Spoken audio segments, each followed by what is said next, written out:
नक्षल चळवळीतून मुख्य प्रवाहात येणाऱ्या आत्मसमर्पितांसाठी गडचिरोली पोलिसांनी नवजीवन नगर वसाहतीची आखणी केली आहे। या वसाहतीत आत्मसमर्पितांसाठी नक्षल्यांना भूखंड देऊन त्यांना इतर सोयी दिल्या जाणार आहे। देशातल्या अशा प्रकारचा हा पहिलाच उपक्रम असून ही वसाहत नक्षल कारवायात होरपळणाऱ्या राज्यासाठी आदर्श ठरणार आहे। नक्षली दलम म्हणजे खडतर आयुष्य, ना जेवणाची सोय ना निवासाचा पत्ता। हे आयुष्य स्वतःच्या निग्रहाने बदलण्यासाठी पुढे आलेल्या आत्मसमर्पित नक्षलवाद्यांसाठी गडचिरोली पोलिसांची वसाहत योजना वरदान ठरणार आहे। 2002 साली एटापल्ली तालुक्यातील झारेवाडा गावचा असाच एक युवक बिरजू उर्फ कृष्णामासा दारपोटी गावात असलेल्या नक्षल्यांच्या कलामंचाच्या प्रभावात येऊन थेट दलममध्ये सामील झाला। केवळ सामीलच नव्हे तर कालांतराने तो दलम प्रमुखही झाला। याच काळात त्याने नक्षली सदस्य असलेला रामशिला उर्फ मददसरू पदा या युवतीशी प्रेमसंबंध जुळले। रामशिला देखील कट्टर नक्षली, मात्र अनेक वर्ष दलममध्ये काम करत असताना त्यातील अडचणी, कष्ट आणि फोलपणा लक्षात आल्याने एक दिवस निश्चय करून सपत्नीक आत्मसमर्पण केले। मुख्य प्रवाहात सामील झाल्यावर पोलीस रोजगारासाठी मदत करतात, घरकुलासाठी मदत करतात याची माहिती या जोडप्याला होतीच।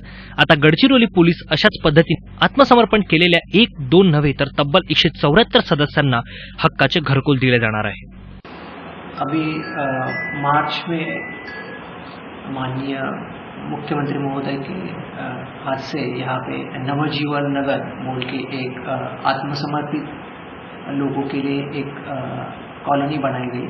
उसमें 1000 स्क्वायर फीट की जमीन हर आत्मसमर्पित को दी गई। ऐसे 174 लोगों को यह जमीन दी गई। एक्चुअली जो स्टेट गवर्नमेंट की, महाराष्ट्र गवर्नमेंट की जो सरेंडर पॉलिसी है उसी के तहत यह हुआ है। और उसमें उनको प्लॉट देना, फिर उसके साथ उनको घरकुल के योजना के अंदर घर भी देना, यह उस योजना में। तो उस योजना के तहत ही हमने यह बनाया हुआ है और यह एक सक्सेसफुल मॉडल बाकी नक्सली इलाकों के लिए है। और आई थिंक एक उनको विश्वास यह आत्मसमर्पित लोगों को है कि उनका पूरी तरह से रिहेबिलिटेशन हो रहा है और गडचिरोली या अहेरी जैसे बड़े जो टाउन है उसके पास हो रहा है और उनको एक नया नया जीवन जीने की रोजगार की संधि है या बाकी जो शिक्षा के लिए स्कॉलरशिप है, सब कुछ यह पॉलिसी के अंतर्गत है। तो आई थिंक उसी के तहत हमने ये बनाया है और एक रोल मॉडल है।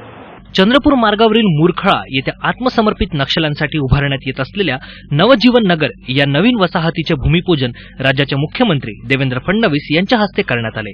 गडचिरोली पोलिसांच्या या पुढाकाराची राज्याच्या प्रमुखांनीही मुक्तकंठाने स्तुती केली। ही देशातील पहिलीच आत्मसमर्पित नक्षल्यांची वसाहत आहे। यावेळी मुख्यमंत्र्यांनी भूखंड मिळालेल्या आत्मसमर्पित नक्षल्यांनी हस्तांदोलन करून सुखी जीवन जगण्यासाठी मुख्य प्रवाहात आल्याबद्दल अभिनंदन केले।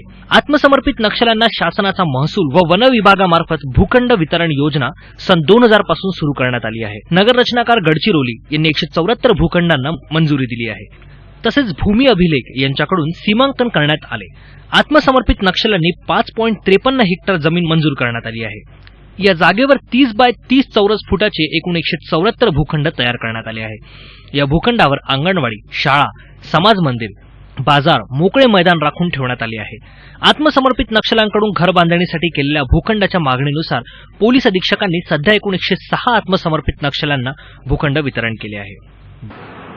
अभी जो 1 मई को हमने 5 लोगों को दिया, लेकिन अब तक 174 लोगों को यह भूखंड दिया गया।